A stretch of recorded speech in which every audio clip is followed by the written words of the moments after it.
Olá pessoal, eu tô aqui no Parque das Merendas, em Portugal, na Praia da Vieira. Tô rindo porque eu sempre falo que é o meu lugar preferido. Eu tenho tantos lugares preferidos aqui, esse é um deles. É perto da praia, perto do rio, e eu venho caminhando, trago meu almoço, como aqui, nessas mesinhas, e pra mim isso é qualidade de vida assim, nível hard, absurdo, né? E pensando nisso, eu trago uma reflexão a respeito de ser fundamental para as pessoas e ser fundamental para nós, né?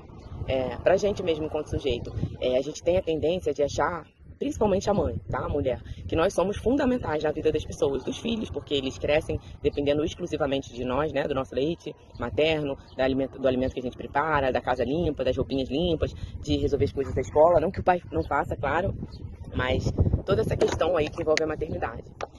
E dos maridos também, né? Dos cônjuges, a gente se sente muito fundamental, muito importante. E aí eu vou me estender para os pais, que muitas vezes, desde criança, a gente tem uma dinâmica de cuidar, né, desses pais. E a gente sabe que com a idade vai invertendo, os pais vão tendo questões de saúde, muitos filhos têm que morar com os pais têm que voltar a morar com os filhos, né? E os filhos cuidarem. Ou não, uma dinâmica mesmo de que sempre que se estabeleceu lá na infância, na adolescência, dos filhos serem parceiros, cúmplices dos pais, enfim. E isso também a gente pode falar dos irmãos, tem irmãos que são assim, né?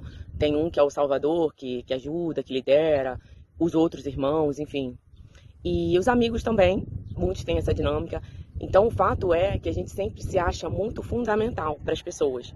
Só que quando acontece algo com a gente de saúde, principalmente, pode não ser de saúde, pode ser de financeiro, você pode pensar em outra situação. Mas a saúde principalmente, que te incapacita, que te deixa sem nenhuma função, né? Não, te deixa não funcional, né? Você não consegue mais fazer as coisas que você fazia no dia a dia, em casa, no trabalho, ou às vezes até com você mesmo, no seu corpo. E aí você começa a perceber que você precisa ser fundamental para você. Que por mais que você seja amado, querido, se você parar por uma incapacidade, por uma doença, por algo assim, ou mesmo se você vier a óbito, a vida continua. Infelizmente, os bancos vão abrir os supermercados, a sua filha, o seu filho vai para a escola, para a faculdade, o seu marido vai continuar trabalhando, provavelmente vai casar com outra pessoa, natural, o ser humano tem necessidade de afeto, tem necessidade das questões sexuais, enfim. Os seus pais vão sentir muita dor, mas eles vão continuar acordando, dormindo, talvez com uma dor imensa, tendo que buscar ferramentas para essa dor, mas a vida vai continuar para as pessoas, né? E isso é muito louco. Eu não sei se vocês já tiveram isso, eu já tive no positivo e no negativo. Eu me lembro quando eu tive meu primeiro filho, Lucas, eu tinha 17 anos. E pra mim, quando eu saí do hospital com ele nos braços, eu falei, ué, o mundo não parou. Tipo assim, eu tive o Lucas. Meu Deus, foi um fenômeno, parto normal, uma coisa assim, surreal, né? E a vida continua, é tudo igual pra todo mundo andando aqui. Olha que coisa, né? Como o ser humano, ele tem essa visão pra si, né?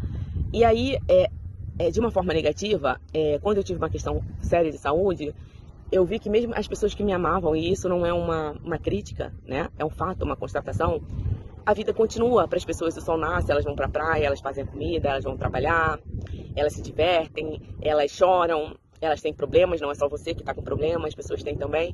Então é difícil isso a gente entender, que você fica esperando de alguma forma que as pessoas sintam como você, que as pessoas celebrem uma vitória de um trabalho, de uma faculdade, de uma grana que você ganha, né, um valor financeiro, ou de um diagnóstico positivo, como você, mas não é.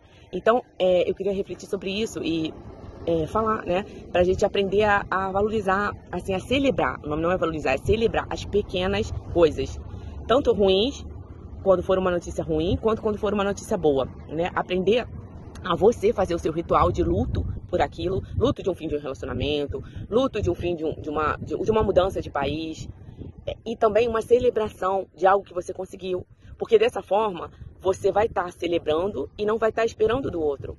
Isso é bíblico, né? Na Bíblia fala sobre amar a Deus sobre todas as coisas e amar ao próximo como a ti mesmo.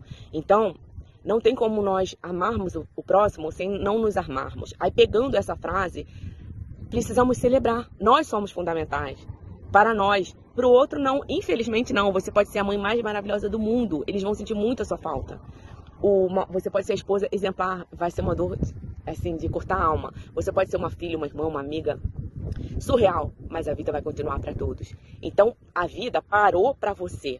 Ou por um nascimento de um filho que mudou tudo, ou por uma doença que se instalou e que te debilitou assim, de uma maneira devastadora, agressiva. Então você vai precisar, aí eu sempre vou fazer paralelo com o caminho, né? Com o caminho de Santiago, que pode ser qualquer caminho. Você vai precisar olhar para isso e dar o primeiro passo para sair disso.